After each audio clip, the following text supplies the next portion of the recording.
জামালপুরের মাদারগঞ্জে বাংলাদেশ জামায়াতে ইসলামী সহযোগী সদস্য সম্মেলন অনুষ্ঠিত হয়েছে। মাদারগঞ্জ প্রতিনিধি মোহাম্মদ আলী জিন্নাহ জানান, শুক্রবার বিকেলে তেঘুরিয়া বাজার ঈদগাহ মাঠে ১ নং চর পাকেরদহ ইউনিয়ন শাখার আয়োজনে এই সম্মেলন অনুষ্ঠিত হয়। সভাপতি মাওলানা জাকারিয়া আলমের সভাপতিত্বে ও সেক্রেটারি প্রভাষক নূর মোহাম্মদ লিটনের সঞ্চালনায় সম্মেলনে প্রধান অতিথির বক্তব্য রাখেন জামালপুর জেলা জামায়াতে ইসলামী আমির মাওলানা মোহাম্মদ আব্দুস সাত্তার। প্রধান বক্তা হিসেবে উপস্থিত ছিলেন জামালপুর জেলা জামায়াত ইসলামীর সেক্রেটারি অ্যাডভোকেট আব্দুল আওয়াল।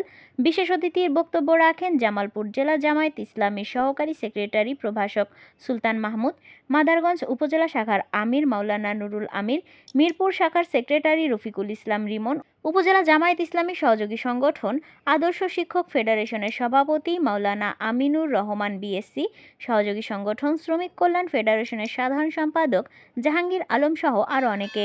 এ সময় বাংলাদেশ জামায়াতে ইসলামী মাদারগঞ্জ উপজেলা, পৌর, ইউনিয়ন এবং ওয়ার্ড শাখার নেতৃবৃন্দরা উপস্থিত ছিলেন।